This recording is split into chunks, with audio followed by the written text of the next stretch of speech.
जब हमको सुख सुविधाएं मिल जाती हैं, जब हम बहुत ही प्रसन्न होते हैं और हमारे मन का कार्य होने लगता है, तब सारा श्रेय हम अपने आप को देते हैं। और जैसे ही जीवन में कुछ बुरा आता है, तुरंत हम ईश्वर को मान लेते हैं कि श्री ईश्वर की वजह से ही ऐसा हुआ है।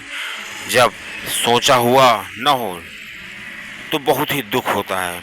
अब दोस्तों, आइए जानते हैं कि जो मनुष्य के साथ बुरा होता है, या बहुत लोग ऐसे कहते हैं कि मेरे साथ, मैं तो हमेशा सबके साथ अच्छा करता हूं और मेरे साथ फिर भी बुरा हो रहा है, इस तरह की जो बातें होती हैं, इनमें एक रहस्य है। दोस्तों, मेजर टिप्स एकदम चैनल में आपका स्वागत है। आपको जानकारी अच्छी लगे तो वीडियो को शेयर करिए, चैनल को सब्सक्राइब करिए।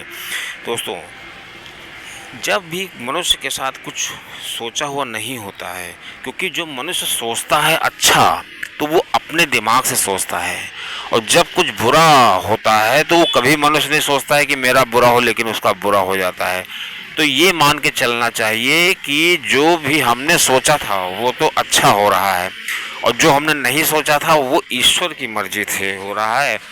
भले ही हमको जो मेरे साथ बुरा हो रहा है उससे जो हमें अनुभव होंगे, तो हो सकता है हमको तात्कालिक रूप से इसके परिणाम बहुत अच्छे ना प्राप्त हो, लेकिन बहुत ही जल्दी हमको भविष्य में ईश्वर की वजह से हो सकता है कि हमको कोई बहुत बड़ी मुसीबत आने वाली हो पूर्व जन्म के प्रारब्ध के हिसाब से, लेकिन छोटी सी मुसीबत जो ईश्वर ने डाली है वो उसी से कट जाए।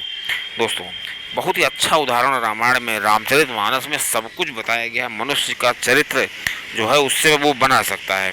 दोस्तों, अब देखिए, जैसे श्री राम जी को वनवास हुआ, तो श्री राम जी को जब वनवास हुआ तो वो वहीं पर खुश थे, क्योंकि उन्होंने एक बार भी अपने पिता से ये नहीं कहा कि आपने जो वरदान दिया था वो तो मैं क्या करूं, आपकी इसमें गलती थी। वो कुछ नहीं, उन्होंने कहा बस इतना ही, और बस वो वहाँ से चल दिए। अब दोस्तों, इसी प्रकार वही सेम स्थिति वो भी श्री राम के लिए भी वही स्थिति थी, और वही स्थिति श्री दशरथ जी के लिए भी थी। लेकिन श्री राम जी, राम से श्री मर्यादा पुरुषोत्तम राम बन गए। अगर वो वन न गए होते तो शायद उनको यह अवसर न मिलता। लेकिन जो दशरथ जी थे वो इस चीज़ को सहन नहीं कर पाए, और वो उन्होंने अपने प्राण त्याग दिए। तो दोस्तों, इससे हमको पता चलता है, इससे सीख मिलती है कि परिस्थितियाँ कैसी भी हों, मेन होता है कि हम उनको हैंडल कैसे करते हैं, हम उसको कैसे देखते हैं। क्योंकि परिस्थितियाँ तो वैसी ही सबके सामने आती हैं, हर आदमी के सामने मुसीबत आती है, बुरे समय आते हैं, लेकिन वो इतना, कुछ लोग होते हैं जो टूट जाते हैं, कुछ लोग उन परिस्थितियों को अपना गुरु बना लेते हैं और वो आगे बढ़ते हुए चले जाते हैं।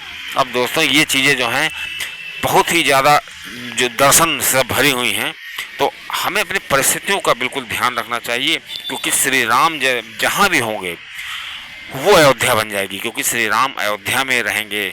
लोगों ने, जब श्री राम जी अयोध्या से जाने लगे तो लोगों ने कहा कि आपके बिना अयोध्या सूनी हो जाएगी। तो दोस्तों, कुछ लोगों ने ये भी कहा, जो दार्शनिक टाइप के या जो पहुँचे संत लोग थे, कि श्री राम जहाँ रहेंगे वो अयोध्या बन जाएगा। और दोस्तों, ऐसा हुआ भी। श्री राम जी जहाँ जहाँ रहे, दंडकारण्य वन में रहे, चित्रकूट में रहे, चित्रकूट में जो कोल भीलों का प्यार उनको मिला, तो वो उनके परिवार से कम नहीं था। क्योंकि कोल भील तो दावा करते थे कि आपको कोई भी दिक्कत हो, आपको कैसी भी, हमको रात बिरात कभी भी याद कर सकते हैं। जब कोल भीलों ने श्री राम जी से कहा कि आपको अगर कोई भी दिक्कत हो आप हमको याद करिएगा और हम आपके साथ हैं, तो श्री राम जी ने कहा बिल्कुल ठीक है। ये वही बात हो गई कि जब वही कोल भील जब भवसागर पार करने की बारी आएगी तो श्री राम जी उनको भवसागर पार करा देंगे। लेकिन आज ये समय है कि श्री राम जी को जंगल में रास्ते की ज़रूरत